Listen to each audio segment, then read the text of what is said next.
hold back. We mount lovers have come not as conquerors, but as liberators to return YouTube to its users. And as the first interference in YouTube censorship, or for those trying to silence hate speech, these anonymous love lovers, these unsung heroes who watch and actually support Crowder daily, will trigger the destruction of YouTube. And now, the Mug Club 7-day free trial is in effect. To turn to your program, join Mug Club and hold your fellow members close. And wait. Soon, you'll all replay what is left of the house.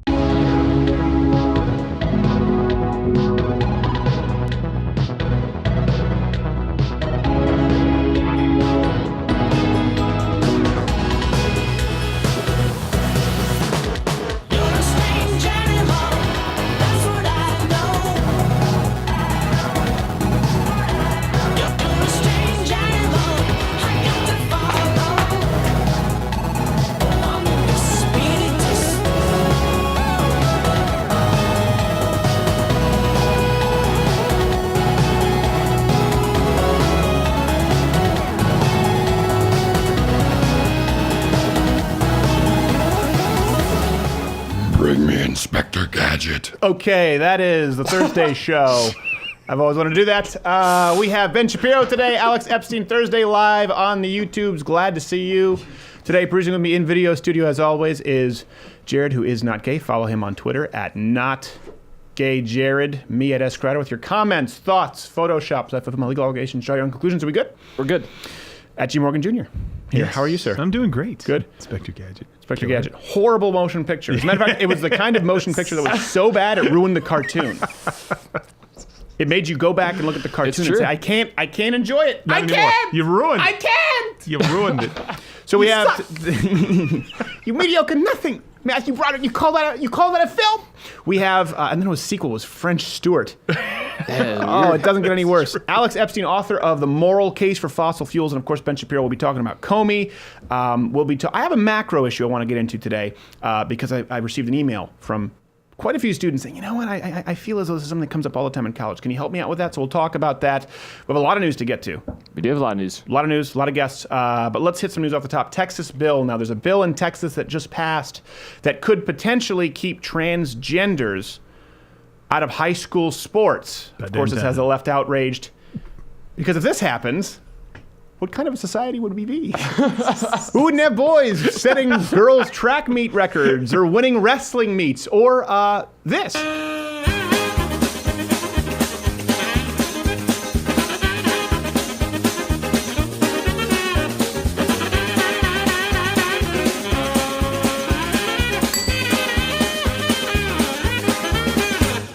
It could be a chemical bomb, and that music makes it funny. That was Fallon Fox, male to female transgender who beats the hell out of women in a cage for a living. And this goes back to, it's one of those things where, again, because we read leftist websites all the time, I sit there and I just read the outrage. And I first read their outrage until I see what the bill is about. And it's more so targeting steroids, but because of hormone replacement therapy, which is really bad for people, it also would include that. And it's one I go, okay. It's a chemical advantage. I didn't know we needed a bill for this. What? I didn't. I guess so. And it's only happening Apparently. in Texas. And in California, they think we're the crazy ones. And they always say it's completely invalid. You know, it's just logically lazy to use the slippery slope argument. Yeah, look behind you. There's the slippery slope. Now, do me a favor, look in front of you. That's a 200-foot drop covered in KY. I would not slide down that slide. No. You don't know what's waiting for you at the bottom. Like a guess. AIDS, you're right. Hit and run. This happened again. Another news story. You don't read about this in the leftist websites, but a hit and run DUI injured a 6-year-old. So here's the kicker. The guy who committed the hit and run, he's already been deported 15 times as an illegal immigrant. Come on. This is not a joke. Which is it's not a surprise to any of us who've known about these problems with repeat offenders at the border. And as a matter of fact, here's right now, for those who don't believe us, live footage of the American-Mexican border.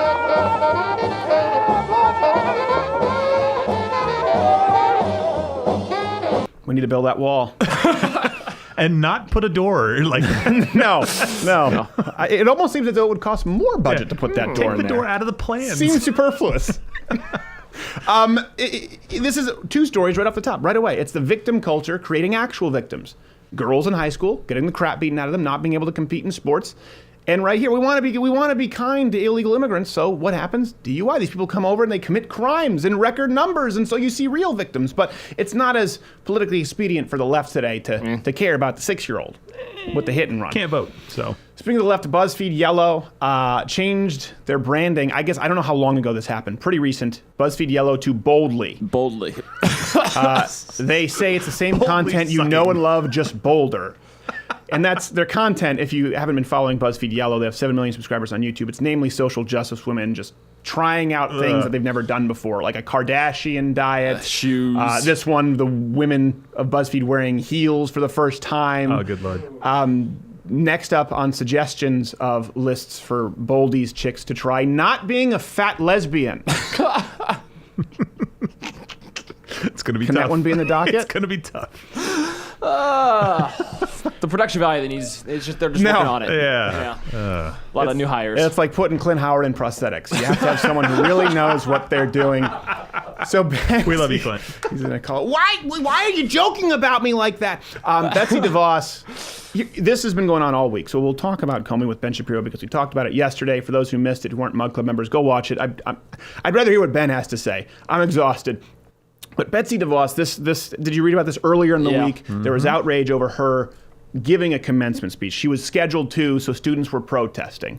It was graduating seniors at, I don't know how we pronounce it, is it Bethune-Cookman University in Florida? Something like that. Anyways, the speech happened anyway with Betsy DeVos. And this is how these members of higher learning reacted. Let's roll this clip. Great honor and privilege. So as you can see, they want to make their voices heard. I am honored to become a wildcat. And turning their And back, it's a because real that's how honor adults and react. privilege to be with you as we celebrate the Bethune-Cookman University class of 2017. Let it never be said that they were disrespectful. How many times Just do you ruined their hear- own graduation. They ruined their own graduation. good. And how many times do you... I don't know if these people weren't officially Black Lives Matter. I don't think so. I don't want to misrepresent them. But obviously of that ilk, how many times have we heard Black Lives Matter talk about wanting to start a conversation? Yeah. Or a dialogue, right? That's the end of the conversation right there. There is no... It's stopping a conversation. Yeah. And by the way, these kids are so ignorant. They have no... Let's say Betsy DeVos is not qualified for the job. She's not the most qualified person for the job. Sure. Okay, but let's get into her ideas. Her ideas, I don't know. These kids have no clue. She advocates for school choice. That's her biggest sin here. And do you realize that these kids from urban areas, from more poor areas of the United States, they stand to benefit the most from school choice, from attaching the voucher directly to the student? By the way, I'm still waiting. We've had an open call out. Anyone who wants to come on this show and make a compelling case against school choice, I'm all ears. Anyone, at any point. I've never heard it. Any of you? None. No. Can any of you Not play one. devil's advocate? I wouldn't know where to start. Money for teachers unions because they care about the kids. That's not devil's advocate. Oh, crap. That was have my to best believe it. argument. That You have was to my commit best to it. argument. Speaking of college, along with college, another racist hoax at another college. This was a racist letter that was written about. It was in the news, allegedly including the N-word that was posted. But just like Mattress Girl and Poop Swastikas and the Duke lacrosse case, it turned out to be false. This one was at St. Olaf in Minnesota. Now, the president of the school confirmed that the note was not a legitimate threat. That's what he said. And then when pressed on, well, what do you mean by it was not a legitimate threat? The president said, the reason I said in my earlier note that this was not a genuine threat is that we learned from the author's confession that the note was fabricated. So in other words, the reason I said it wasn't, because it's not a real thing. It's not a real thing. It's a fake, it's a lie. And he says apparently it was a strategy to draw attention to concerns about the campus climate. Again, the ends justify the means here. Because apparently the concern was to draw attention to fake incidents of racism on college. Check. I don't exactly know how this works, but here to clear it up for us, I guess, is our on-the-ground Black Lives Matter college correspondent, Desmond Black. Desmond, tell us what's going on out there. Make sense of it for us. Yes. Well, you have to understand that with this given situation, the ends justify the means because it served to draw awareness to the discrepancy in privilege in the systemic overt discrepancy between white and black students, and it started a dialogue too. Okay, that's what we always started, a dialogue. Desmond, like this last time when you started a dialogue, we saw what happened in these cities like Baltimore, Ferguson. The dialogue didn't work out so well. Is this what you mean by starting a dialogue? But that's an essay, though. That's an essay? What could you possibly be studying where this is accepted as a legitimate essay, Desmond? My major is humanities. Okay. With a minor in burning cop cars. Okay, well, see, that seems to me like your problem is with your minor. Desmond, I certainly don't want to lump everybody in because we've had black guests on this show from the left and right who are able to make sound arguments, and I don't think that you represent all. I don't even think that you represent all of Black Lives Matter, but it seems that you personally, Desmond, are a piece of shit. Yes. Okay. No. All right, Desmond, our Black Lives Matter correspondent. You'll be seeing a lot of him. Probably not in the future. Probably not. Before we get to our guests, here's a topic I wanted to get into. You guys are mutes today? Literally, you're sitting there with like zero. I was giving the floor to our guest. What right. guest? The guy you had on the phone, man. Before that. What the hell? Completely alone out Been here. talking a lot. Now it's like I feel like Robin watching his parents die in the trapeze act. Talk about a victim And then mentality. never working again. Jeez. Chris O'Donnell. Warner Brothers jokes. So, here's something. I got an email from a college student. I've had this quite a bit. I say, you know what? I'm on college campus, and our professors always talk about right-wing extremists. They always talk about how conservatives are extreme and how, some of them say they used to be conservative and the right wing left them. Particularly in the age of Trump, right-wingers are accused of being too extreme. And they've said, can you help us make the case that that's not true? I would actually argue the opposite. And I want to lay out the case for you today that everything from moderate left to the current Democratic Party, the DNC, they actually have a corner exclusively on the political extreme in the United States. As a matter of fact, I don't think that the right wing is such a big tent now. I don't think it's capable of being as extremist as the left. Certainly you can take maybe a 0.1% and attribute it, but I'm talking about as an actual platform. So, well, what do you mean? Okay, let me lay out a case for you, and you can correct me if I'm wrong. Let's take the big issues. Abortion. That's an issue, right? The right-wing extremists. By the way, right-wing extremists who've actually bombed abortion clinics when they bring that out, you could count on both hands how many times that's actually happened. Single-digit numbers, okay? But, okay, most conservatives are pro-life. We'll give you that. We believe life begins at conception. But we're past that now. Roe v. Wade was passed. So let's look to the super extreme example of the Supreme Court, not nominee anymore, but Judge Gorsuch. Had you ever met President Trump personally? Not until my interview. In that interview, did he ever ask you to overrule Roe v. Wade? No, Senator. What would he have done if he'd asked? Senator, I would have walked out the door. He's about to bomb a clinic. Here's the thing. The main fight from the right is at this point, we don't want to pay for somebody else's abortion, and we want to curb them at this point. Sure. Certainly the most horrific of them. Let's contrast that with the left, whose policy is taxpayer-funded abortion on demand, no questions asked, period. Their recent presidential candidate, and Hillary Clinton, by the way, didn't specify, saying, well, only in the first trimester, a couple of weeks. She believes that the unborn in the United States, basically up until the head leaves the birth canal, have no constitutional rights, period. I want to ask you about some comments that you made over the weekend on Meet the Press regarding abortion. You said, quote, the unborn person doesn't have constitutional rights. So my question is, at what point does someone have constitutional rights? And are you saying that a child on its due date, just hours before delivery, still has no constitutional rights? Under our law, that is the case. I know I'm an extremist because I think that's bone-chillingly scary. Let's move on to economics. Taxes. Okay, we're the extremists, right? This is what the media says. The right, they've moved so far right. Economically, this wouldn't be a party for almost like they want Reagan. to flourish. Yeah. All right, let's talk economics. Let's talk taxes. Okay, on the right, many of us, myself included, want a flat tax. Some people don't see that as extreme. I certainly don't. If you make $100,000, you pay $10,000. You make $1 million, you pay $100,000. That seems fair to me. But let's take that off the table. Okay, let's take the flat tax, the income tax off the table. Let's see if we can find a middle ground. On the right, the extremists that we are, we see that we have the highest corporate tax rate in the entire industrialized world. And we don't want to lower it to the lowest rate. We just want to lower it to a rate that's competitive with your oh-so-beloved socialist European counterparts. Who are doing well, by the way. Just fantastic. Yeah. Things are golden. It's extreme to want to lower the highest corporate tax rate to a middle level? More extreme than Bernie Sanders being okay with a 90% income tax? Radical socialist Dwight D. Eisenhower was president. I think the highest marginal tax rate was something like 90%. It was 90. When you think about 90%, you don't think that's obviously too high? No. Again, no, good salad. This is just a room full of extremists who are being flagged on the terror watch list. You're right. We want you to keep more of your money. We're jerks. I know. Sorry. They're saying Bernie Sanders is extreme, right? Because he's never been mainstream. Okay, is it more extreme to want to lower the corporate tax rate or allow people to keep more of what they've earned than Hillary Clinton wanting to raise the estate tax, the death tax, to 65%, which, by the way, is a tax on tax. It's more extreme to believe that you should be able to keep more of what you earn. It's more extreme for people like us, the extreme right-wingers, to believe that we should be competitive with the rest of the industrialized world with our corporate tax rates than it is to want to tax somebody more than half on an already tax. Let's move on to race relations. Conservatives are racist, right? This is the argument when it comes to race. It's just you're so out of touch, you can't check your privilege. Okay, well, let's get into that. On the right, the extreme view that we have is we want to do away with affirmative action. That's the most extremist view we have. That's what they'll flag us for. Yep, we want to judge people based on the content of their character, as it were. I believe somebody uttered that too. Was probably a member of the Klan. That's old-fashioned. Extreme? Probably a white guy.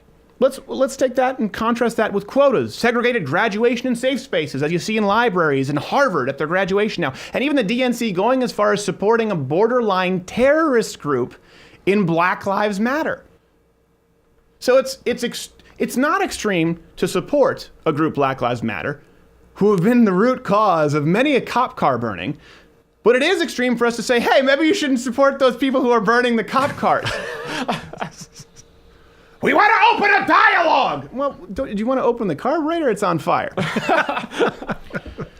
Climate change. This is the one where we're accused of being extreme all the time. Again, this is for kids who are in college when they talk about right-wing extremists. Let's check all the boxes, and you can send me your tweets at S. Crowder. Most of us on the right, I think most people in this room, accept the concept of climate change.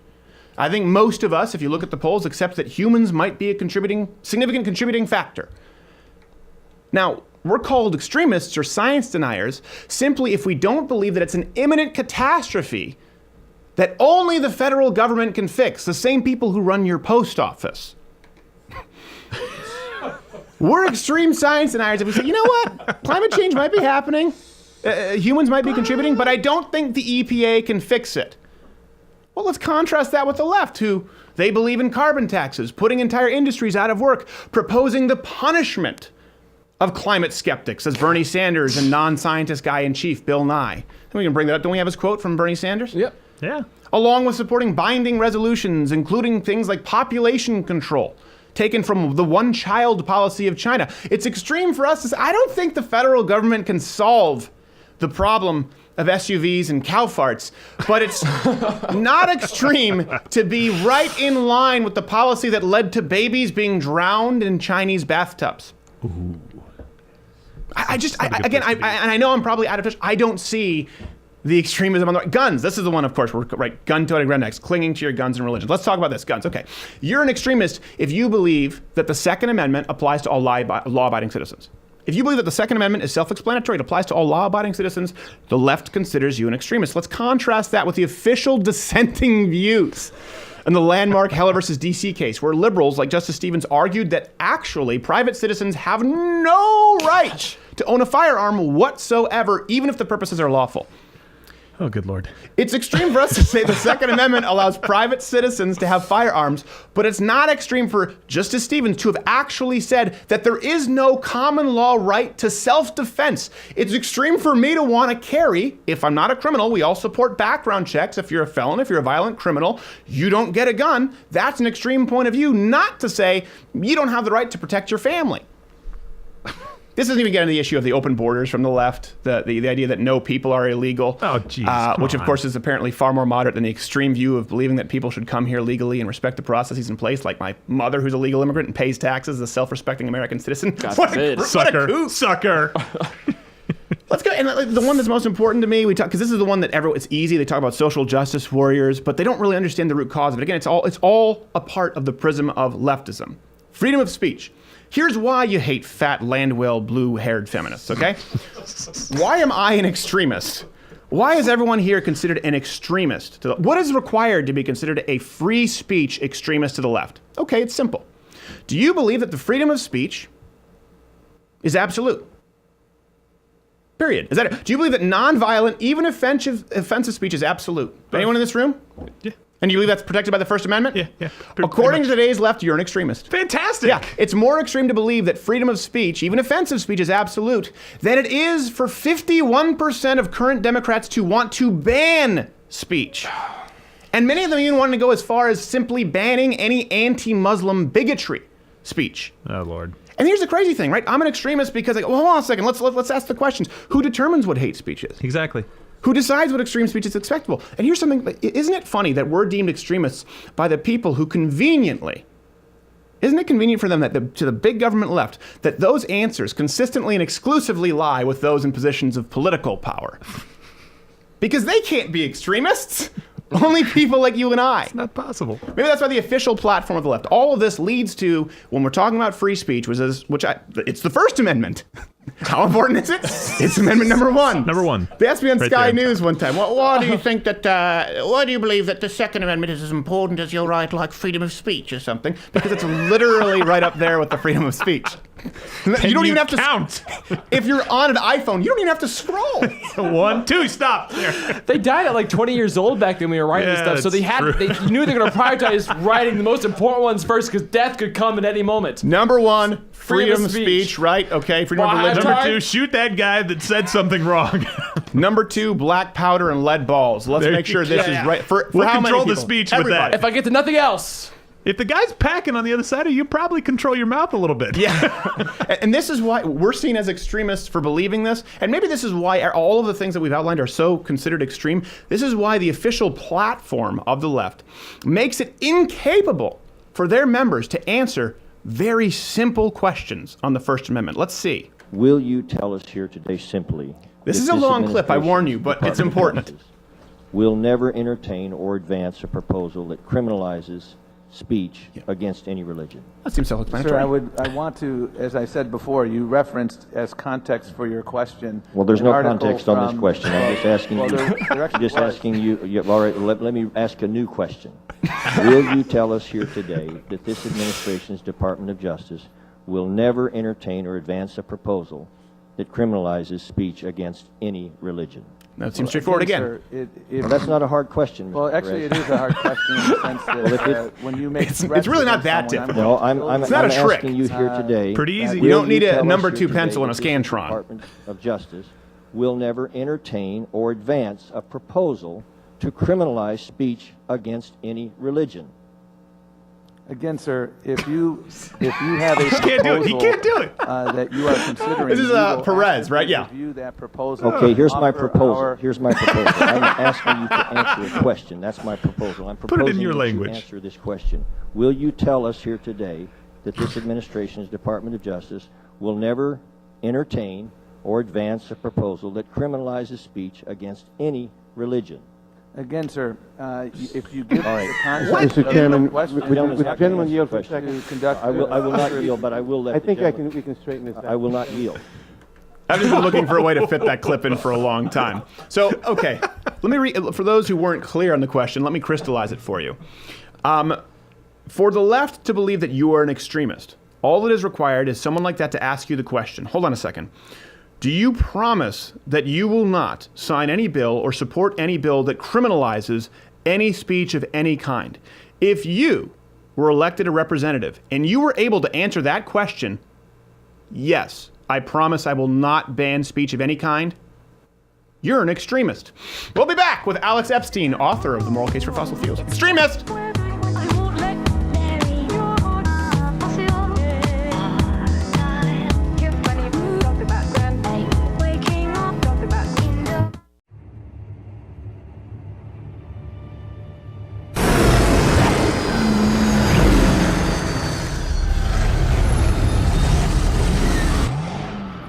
Let me tell you the truth about YouTube's guidelines from the words of YouTube's own owners at Google.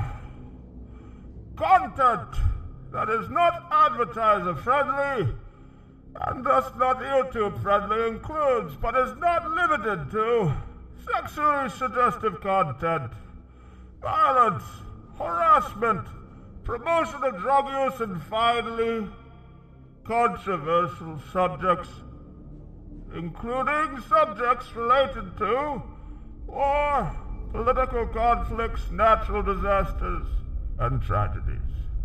Even if graphic imagery is not shown. And do you accept these YouTube guidelines?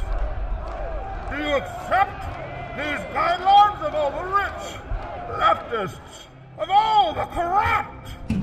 We, active members of my club, will take YouTube from the corrupt, the rich social justice warriors who have kept you down with these myths of safe spaces. And we give it back to you, the users. My club is yours. None shall censor you. Do as you please. But start by joining for $99 annually, $69 for students, to ensure continued content and the storming of YouTube. Step forward, those who will join, for the My Club army will be raised. The powerful will be ripped from their digital safe spaces and cast out into the growing free speech world that we know and endure. Videos will continue to be uploaded. Direct monetization through sponsorships will be enjoyed. Channels will be trolled. The YouTube moderators will survive as they learn to save true freedom of speech. This great mug club, it will endure. Through its membership, the YouTube channel will be allowed to survive.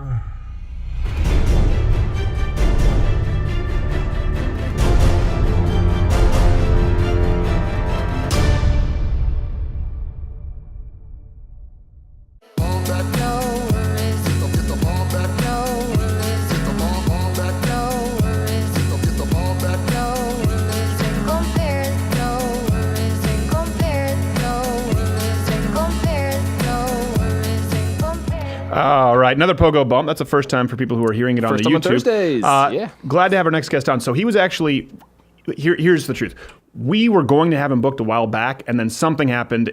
We are horrible people, and we bumped him, and then we just didn't get back in touch until Patrick Moore, in his interview, that's right, he created a memory trigger. We said, well, you know what? Alex Epstein, actually, who wrote The Moral Case for Fossil Fuels, was supposed to have a debate regarding climate change, regarding fossil fuels, and the person backed out. So now I've kind of ruined it, but I've ruined the crescendo. But Alex Epstein, author of The Moral Case for Fossil Fuels, thanks for being here, brother. Hey, good to be here. So what was that Patrick Moore was telling us about? You had a debate scheduled, and then the guy just didn't show up? Fill us in there. Yeah, so I've done a lot of debates over the years. In 2011, I challenged Greenpeace to a debate, and we actually found someone to debate me. But over the years, and particularly since the book The Moral Case for Fossil Fuels came out, which is pretty effective, I would say, arrogantly, it's been really hard to find people. And we managed to find this guy, Terry Tamminen, who runs the Leonardo DiCaprio Foundation. And a big event offered me the opportunity to debate him. And the sole reason I did it, is because of the prominence of Leonardo DiCaprio. Yeah. And then I prepare for it, and then a week in advance, I hear that with no explanation, this guy pulls out, he cited, quote, urgent business, unquote. Yeah. Maybe he had to go to the bathroom. Did they give you anything else after that? No, and he wasn't even man enough to come to me himself, which I would obviously do if, the only reason I would pull out would be, the plague or new case of polio or something like that. So right. I got a replacement who was the former governor of Colorado, Bill Ritter. But it just wasn't the same thing. And on top of that, the moderator completely broke the rules to give the other guy way more time to talk. And it was 24 minutes. So it was pretty much a fiasco. But, really. So we really go from arrogant to very humble. We appreciate it.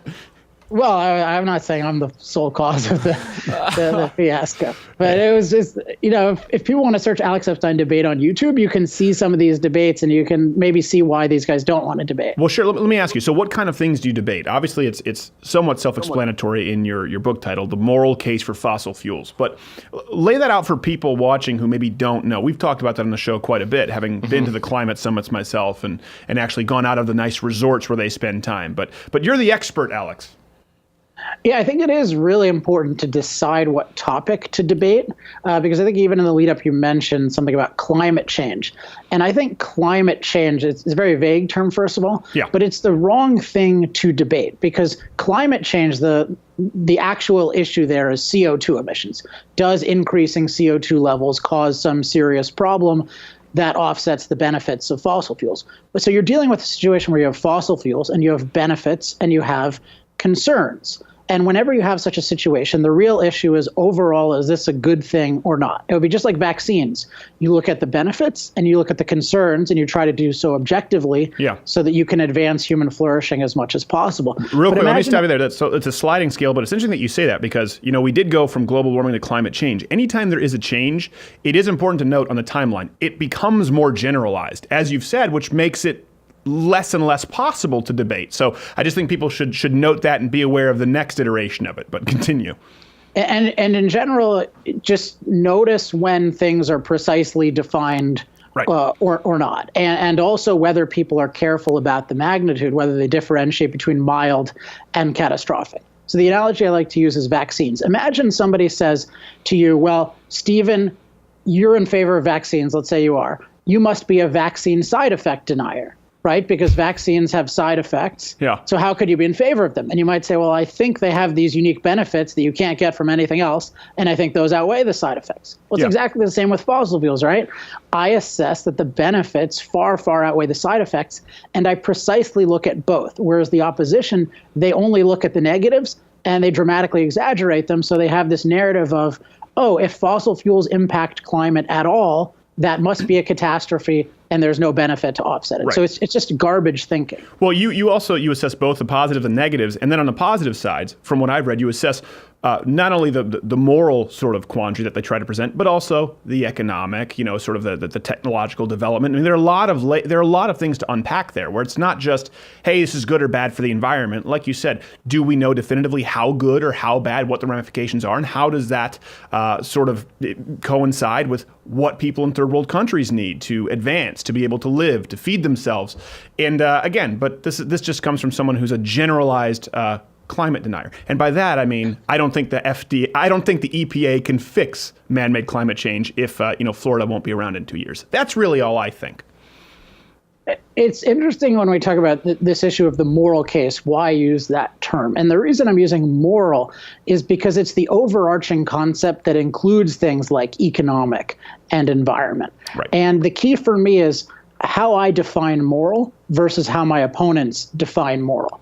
Because my standard of morality is what advances human flourishing. And their standard of morality is what minimizes human impact. And if you really want to minimize human impact, we shouldn't have cities, we shouldn't have kids, and we should praise North Korea as a better country than South Korea. Yes, we should just have no humans. I was at the Cancun Climate Summit when I remember Ted Turner got up and proposed effectively China's one-child policy. We just talked about that. And no one around at the Climate Summit was like, oh my God, this is horrible. He's talking about the policy that led to girls being drowned in bathtubs. Everyone just said, yeah, one child. Let's curb the overpopulation. I mean, talk about immoral. I feel like I'm in Blade Runner. That's hilarious to me only because when I was a freshman at Duke University, I almost got kicked out of the school because a lecturer came in and started talking about the virtue of China's policies in dehumanizing the planet, and everyone else was nodding. And I somehow ended up giving a speech of my own, and the guy left the room, and I was told that I shouldn't go to Duke anymore if I was going to do this again.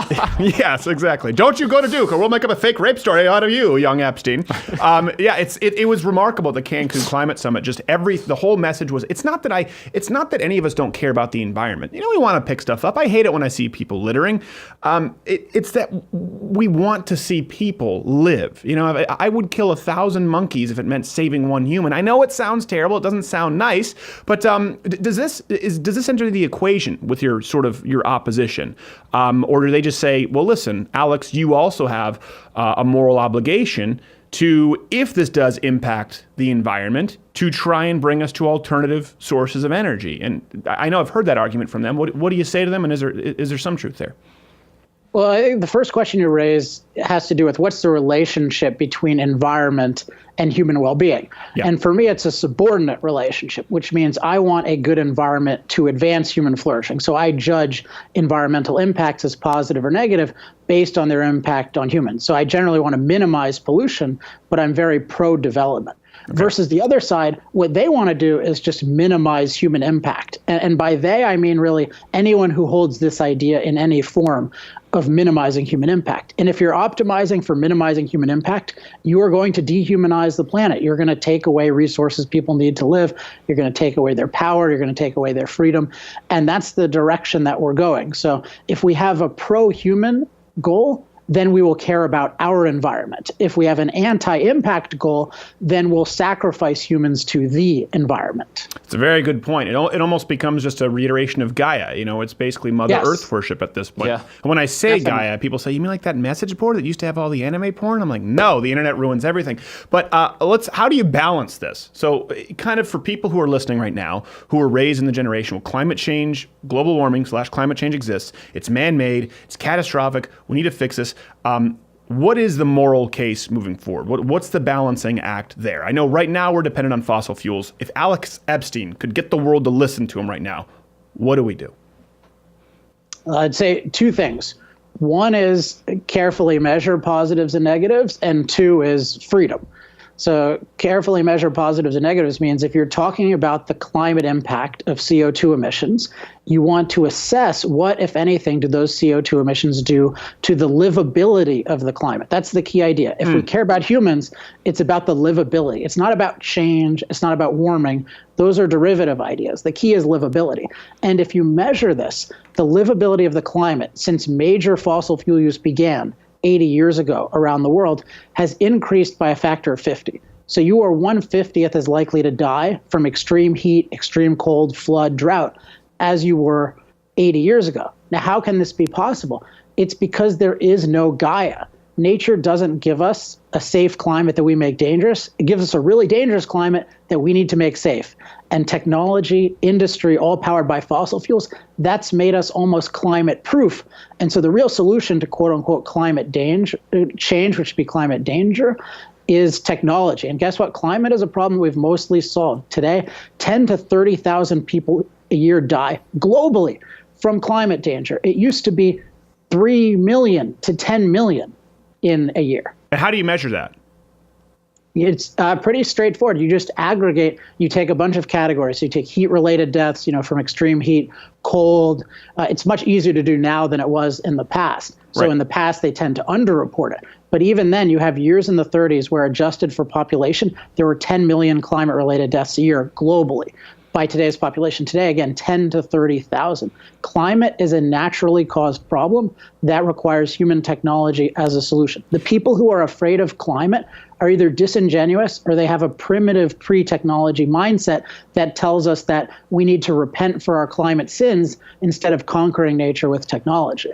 Who wants to get in that confessional booth? It's just Al Gore barefoot. Look through the slots. What were you saying? Makes a lot of sense, though. Think about the blizzard you talk about in Montreal. Think about how many people probably back then, if they had generators to power their homes, that keep the elderly people keep their breathing machines. Oh yeah, people died during the ice storm. Think about all the situations where technology and basic innovation has we have to things. get going, but it's funny that you bring that up because first off, he's the Jeff Goldblum way. He's life finds a way, and I think he's right. But as simple as when I was a kid, we had them come in with their Sesame Street classes and never let the water run because we're losing fresh water.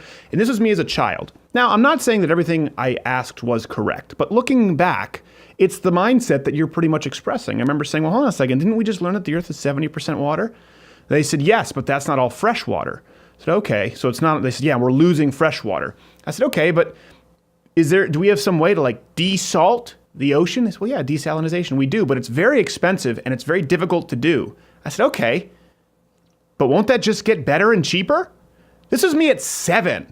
And they're all, well, never let the water run. They flipped a switch. Never let the water run with the mascots. And I was just supposed to stop asking questions. And again, it comes down to technology.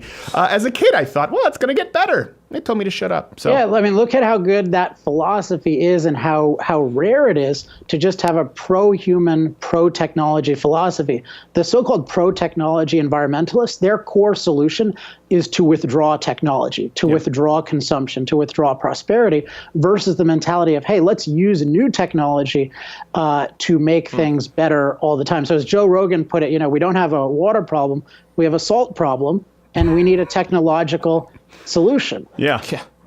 Anti-technology, or they are pro spending technology, spending resources in ways that are well, like Germany. Sven Computer, one of our interns, Forcing the market. In Germany, right? Obviously they had to sell some of their energy at a negative rate when they had a surplus of solar and wind, and then they'd be at a deficit. Those aren't real. So a technology that's subsidized for ideological reasons is an insult to technology. Technology is that which consumers will buy because it's more advanced when they're on the free market. That's a good point. Otherwise, if the government were subsidizing phones, this would be my iPhone. Hello, can you hear me now? I don't know. Switch to Sprint. The guy's going to marry a dude. Did you know he's gay, the Verizon guy? Now he marries guys. He does Sprint. Surprise. Talk about a brilliant ad campaign. Okay, Alex Epstein, the author of the book, The Moral Case for Fossil Fuels. People can buy that on Amazon, right? Yeah, and to get everything, just go to industrialprogress.com. Industrialprogress.com, The Moral Case for Fossil Fuels. It's very compelling. Alex, brother, we'll have to have you back. But I think, do we have Ben Shapiro coming up? Ben Shapiro coming up. We got to go. We got to go. We'll have you back. All right. Bye, guys.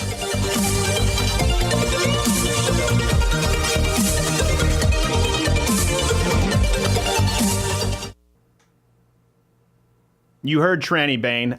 It's an uprising with hashtag Mug Club. Listen, thank you so much for people who've joined us. louderwithcrowder.com/Mug Club. For people who have not yet done it, a lot of you I know, I can see some tweets. Why aren't you talking more about Comey?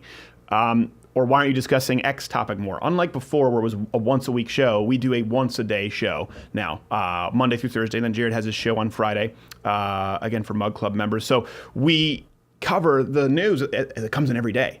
So if you want to see all of it and you can afford the $5.85 a month if you're a student, join at louderwithcrowder.com/Mug Club. It's ironically what allows us to keep free content occurring here on YouTube. And we're going to do a 7-day free trial. Right now, you can always do that at CRTV. You can try it free for 7 days. We're going to actually do it on YouTube here in the next couple weeks. So stay tuned for when that occurs. We'll be putting up every single show for 7 days, so you can see what you're missing out on. And if you don't want to join, you don't have to. But if you see the lights go out sometime, well, I like what happened. I like that show. You couldn't afford the $5.85 a month. Also, 10 people are dependent on it. If you want them to make some bread, you just have to find that. It's 2 cups of coffee, or supporting a child in a third world country. But coffee's what's important to you. You can forego 2 cups of coffee. Get a Keurig. You can't do a Keurig? louderwithcrowder.com/Mug Club.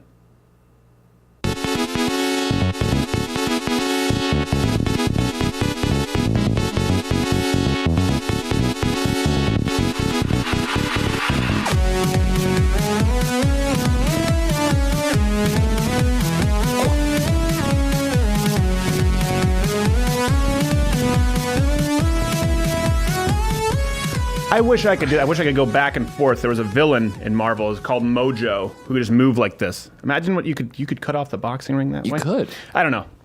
Speaking of intellectual boxing capacity, I don't know. I'm trying to think of a transition. Love this guy. We have him on all the time. And you know him, Daily Wire, obviously, has his podcast. They're wildly popular, but self-titled, The Ben Shapiro Show, at Ben Shapiro. Thank you for being with us, sir. Absolutely. How are you doing, Stephen L. Crowder? Where's L. Crowder from? I see. Because louder with Crowder. No. You got it wrong. It remains a mystery, my middle name. Don't spill the beans. Not gay, Jared. Stop it. This is the guy who didn't know who Johnny Mathis was. We were just talking about this with Jared during the break. How do you not know who Johnny Mathis is? Okay, Ben, it's been a long week. I'm not going to lie. I'm getting like tinnitus and vertigo. So our opinion on Comey yesterday, and we're like, we know this isn't going to get a ton of clicks, was just, I think everybody is an insufferable asshole. That's all. I just like... I mean, as you know, that is my general take on the universe. So yes. I will not argue with a single word of that. I think that is basically correct. I feel like I have aged 73 years in the 3.5 months since Trump took the presidency. So I am now 1,000 years old because Obama also aged me dramatically. So, I'm like one of those before-after pictures that, they always show the president before and after his presidency. Yeah. But that's me just covering these people. So it's like the Muppet in Dark Crystal after the Force takes out their life. And then Ben Shapiro now. It's the very end of Indiana Jones and the Last Crusade. Yes. And it's just, it's become that now. And so it hasn't even been 48 hours since he fired Comey. You understand that?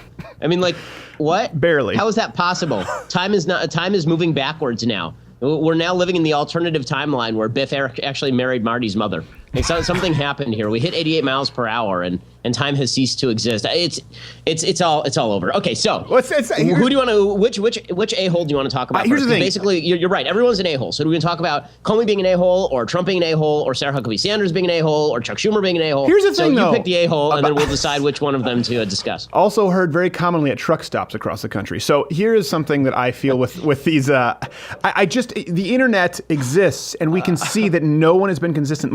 My odd sort of confliction with Comey is I've always kind of felt bad for him in the sense that he can't please everyone, but at the same, I'm like, I feel empathy, but at the same time, I kind of hate him. I don't know how. I've never felt that way about anyone before.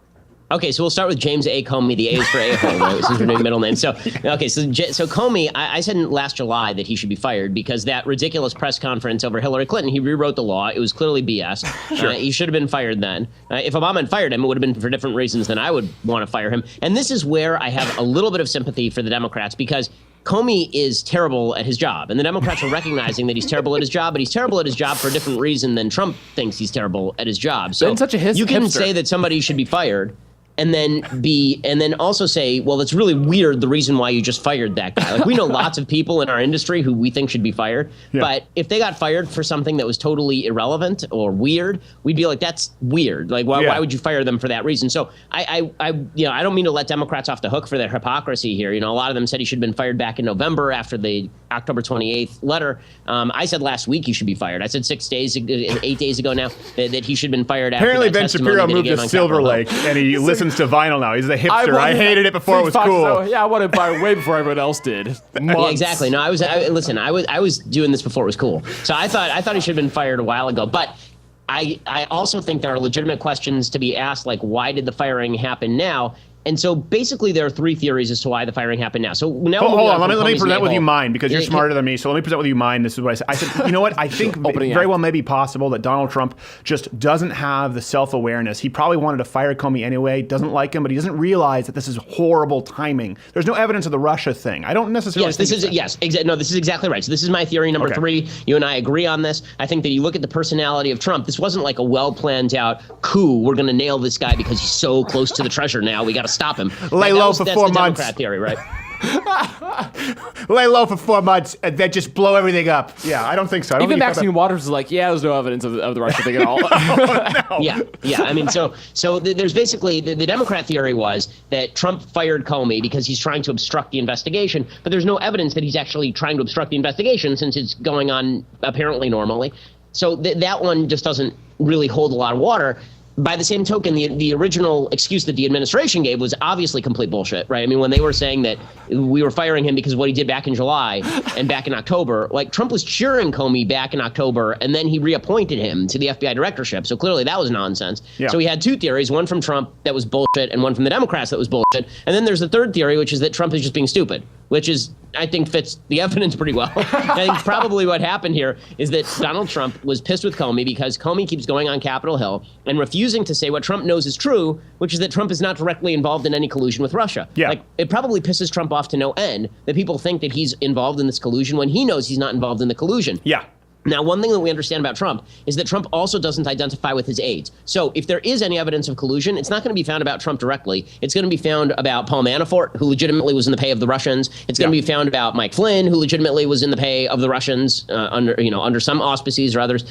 And so Trump says, well, but those guys aren't me, so why are you bothering me about this? But I think that's everybody legitimate. else in the political world goes, well, wait a second. If those guys were actually doing that, we don't have evidence of that yet, but if it turns out that that's what was happening, then we're going to get a year of what did Trump know and when did he know it. But Trump doesn't see that. Trump just says, okay, well, those guys aren't me, so why does Comey keep bugging me? Like, why don't Comey just say to me, we'll say to the public what he says to me, which is I haven't done anything. It's the proof so of the screw court. that guy, get rid of him. Yeah, right. And then all the people around him are sycophants and morons, and so they all go, oh, that sounds good. Let's just do it. Like, what's the problem? I mean, fine, cool, let's do it, and let's give no explanation to our communications people.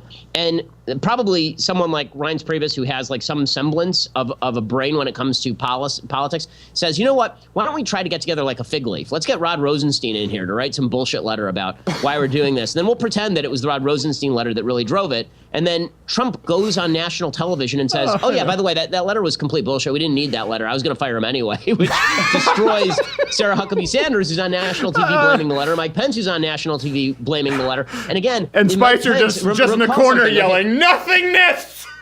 This is basically a tire fire on top of a dumpster fire on top of a shit fire. And all of it is just one conflagration of joy with Trump supporters sitting in one corner going, 80 underwater chest, MAGA, MAGA, MAGA, and Democrats on the other side going, clearly the Russians are coming. And it's all nonsense. It's all nonsense. It's Trump being stupid, his people being uninformed, and then him getting mad at them because they're uninformed and saying stupid things. So Sarah Huckabee Sanders ends up, looking terrible because she's out there basically lying to people about why this firing happened.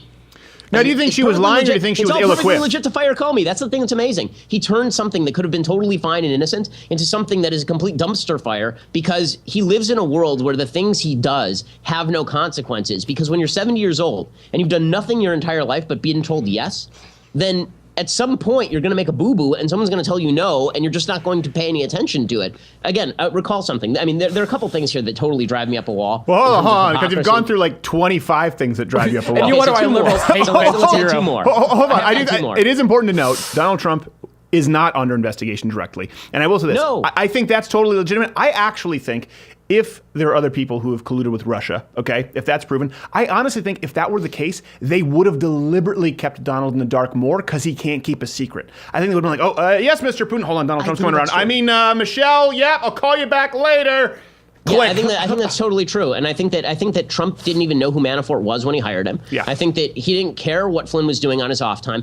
Trump only thinks about Trump. So why would anybody around him tell him what was going on with any of this stuff? Trump was probably very innocently going out to these rallies and cheering for WikiLeaks, even if Manafort was in the back room actually like making out with Julian Assange. Like, we have no idea what was going on there. But here are the two things that are driving me up a wall for the next 30 seconds. Then we'll get to the other 100 things that drive me up a wall. Okay, one is, I'm old enough to remember when during the election cycle, it was just the worst thing in the world that Loretta Lynch got on a plane with Bill Clinton while Loretta Lynch was presumably investigating Hillary. You remember this? This Yes. was a bad thing. I remember it being really terrible. In fact, it was such a bad thing that Comey felt the need to do the October 28th letter because he felt that Loretta Lynch had blown her credibility. Yeah. Donald Trump went on national television with Lester Holt and said after his election, he had James Comey for dinner. Comey requested the dinner. And at the dinner, Comey wanted to hit him up so that he could remain FBI director. And they had a full conversation about whether Trump was under investigation.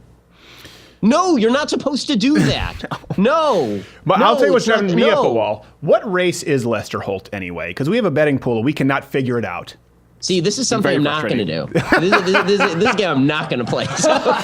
That's because you can't guess. It is a guessing game. It's a roll of the dice, and you know that there's a 50-50 chance you're right or wrong.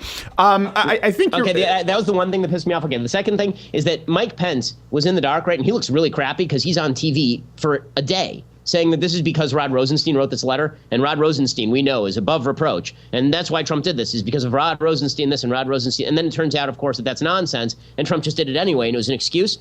Okay, I remember when Mike Flynn was fired, supposedly because he lied to Mike Pence.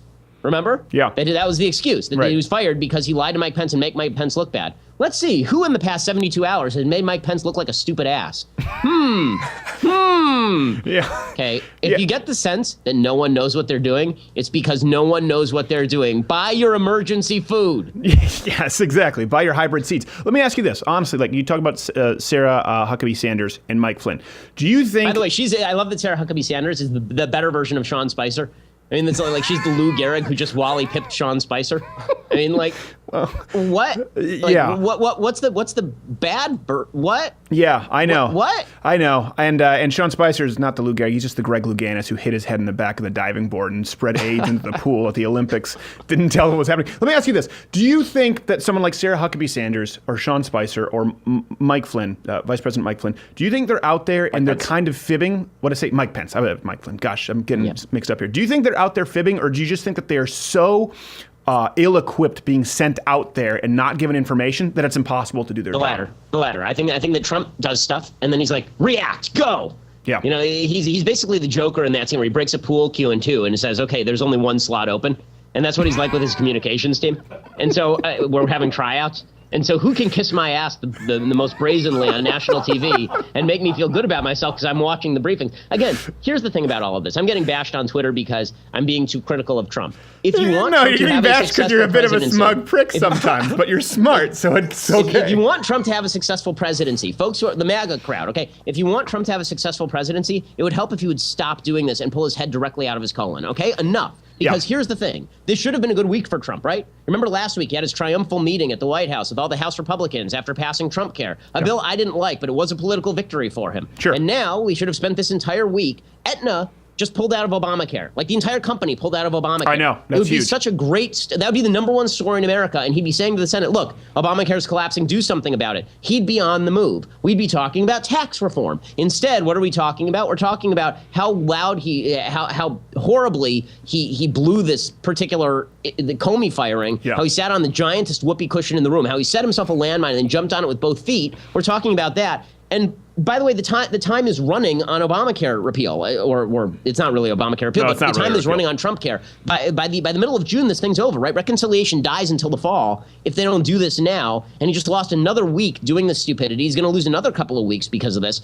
And his approval ratings are in the toilet. The congressional approval ratings are in the toilet. Like, well, I also do think Trump there is to do a good job. He needs to do a good job, and that doesn't excuse Democrats for being who they are. Right. They are hypocrites. They are terrible. They are taking advantage of a bad situation. But you know they're going to. I mean, he's the one who reads the poem "The Snake" at his rallies. Yeah. Doesn't he know the Democrats and the media are going to be the snake anyway? Yeah. So why would you possibly give them the material? Oh, I do think there's the other side of the coin. Where I was watching CNN today and Wolf Blitzer, and they didn't have a single person on the panel who would correct anything, and they were saying Donald Trump directly under investigation for. And I'm sitting there like, this is on CNN. I mean, first off, it's Wolf, lowest score ever on Celebrity Jeopardy Blitzer, so take it with a grain of salt. I hate that guy. I know you can't say he would seem so benign, but like my you arch see him, enemy. and it's just these horrible thoughts and feelings just bubble up It's inside of aggressively you. mediocre. Yeah, it is. I will say this because I was never on the never Trump bandwagon. Wasn't a huge fan. Obviously, I wouldn't say as gung ho as you, but I want to see him do well. And it has been, as someone who works in news, so hard to follow this week because someone will be trotted out, they'll say something, and then 2 hours later,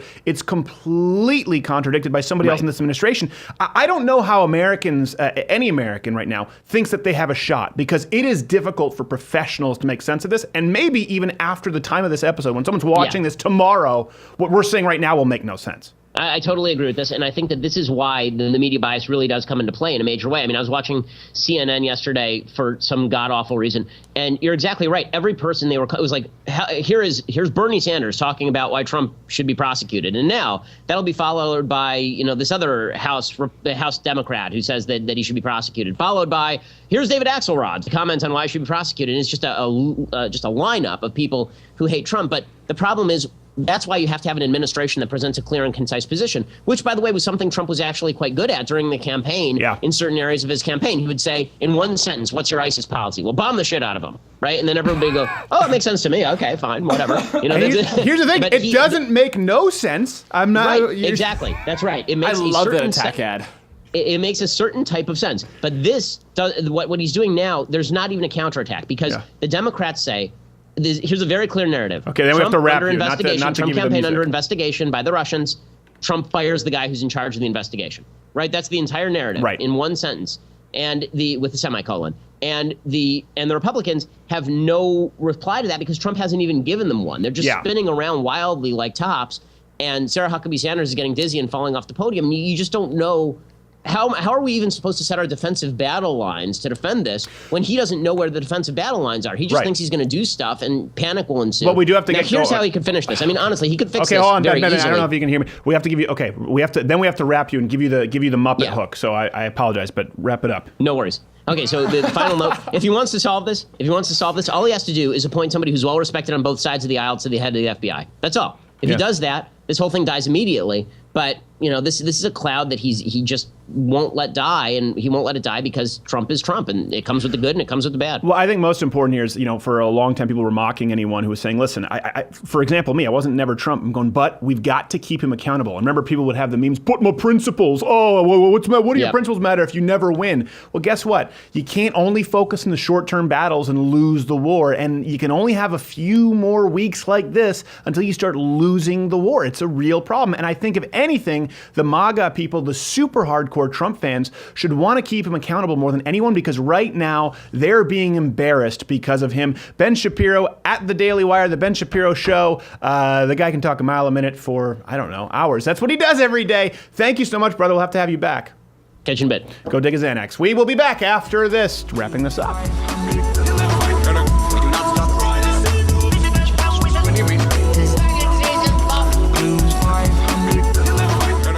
Many of you are still unaware of the items available at louderwithcrowdershop.com. Not only do they make you look and feel better, but they serve a multitude of purposes. Like our Socialism is for Fag shirts, assisting in identifying potential allies. I found that shirt very offensive. I think it's pretty funny. Or our Bad Hombres Firearm t-shirt, helping you know who to avoid. Am I to take that shirt to mean that you support some kind of firearm registry? Or this one. Hey, look, it's my face. I hate it. Though louderwithcrowdershop.com isn't for everyone. But can I buy the mug from the shop without joining the mug club? No! The rest of you, check out the merchandise at louderwithcrowdershop.com today.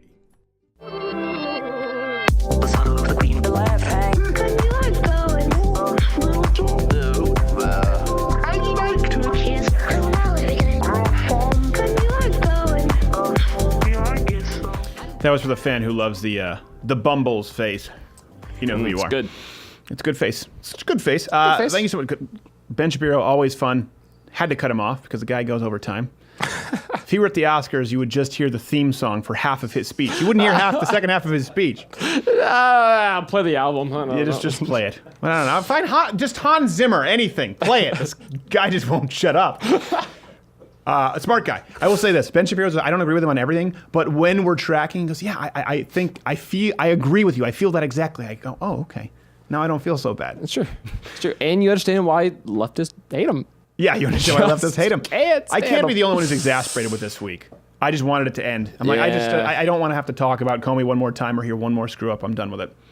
I'm over it. And as a matter of fact, as far as, we often wrap this up, I feel like I covered most of it earlier with the extremist segment, but for those asking about it, and it'll probably be cut on its own segment for YouTube as a reference, and we'll have the sources available.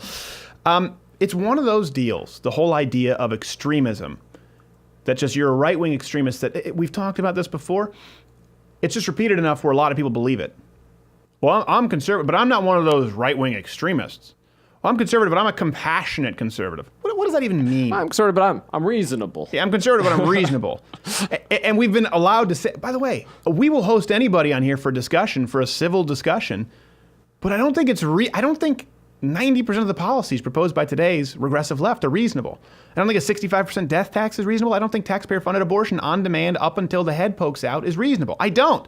And I'll argue those ideas because I think they're so unreasonable. I can argue those ideas in a civil way. That's what's funny. When you have the confidence in the logic of the basis of your ideas, you can argue with someone who you think their ideas are so absurd, and you can be civil because you're not insecure. It's like a woman when they get into a fight with a guy, they just go full bore. You ever had that? Well, your sister? Yeah. They don't control themselves. Guys are able to Sure. because they're confident in their strength. They kind of, we rib each other, and the women just like they grab your hair and they gouge your eyes, start rubbing your forehead with a cheese grater like it's backyard wrestling. They take it too far because they're not confident in their physical abilities, and they shouldn't be. Women are weak. So it is one of those that's just repeated enough. And you know what? So you think a flat tax, that's extreme. Why? When someone just acts as though they try and throw away your idea, why is that extreme? Well, we think that America, it's this, like Michael Moore recently and Bernie Sanders echoed it. We like to think it's this pull yourself up by your bootstrap society. That's what these right-wing extremists, well, why? Why is that absurd? Why is it absurd to think that most grown-ass men can pull themselves up by their bootstraps? Kind of like Ben Carson when he said about public housing. He said, well, I think we should help the weakest among us, the disabled, but I don't think that we should make people super comfortable who are able-bodied and capable of finding work. Can you believe Ben Carson said it? Yeah.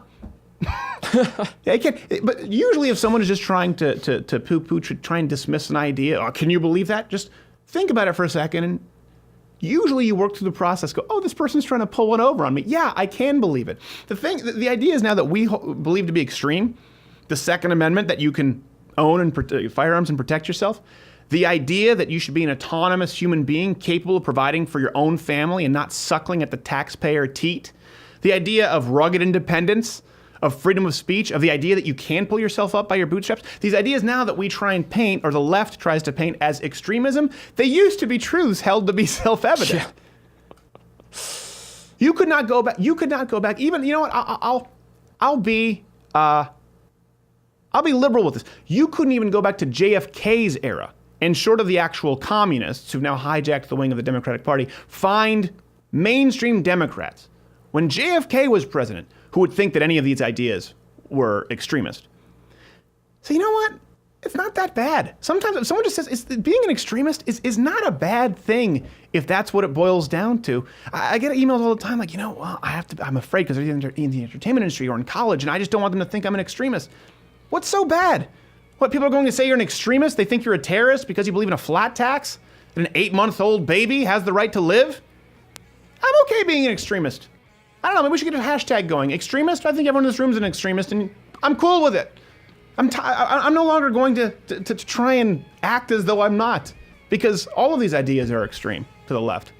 Okay, let's go ahead together this next week and be extremists. Just be extreme and be open about your extremism and see how people react. Maybe you'll change a mind or two. If not, they'll probably hate you anyway. You know why? Because they're the real extremists. Also, they suck. They're asses. They are jackasses. See you next week, Monday, for Mug Club members.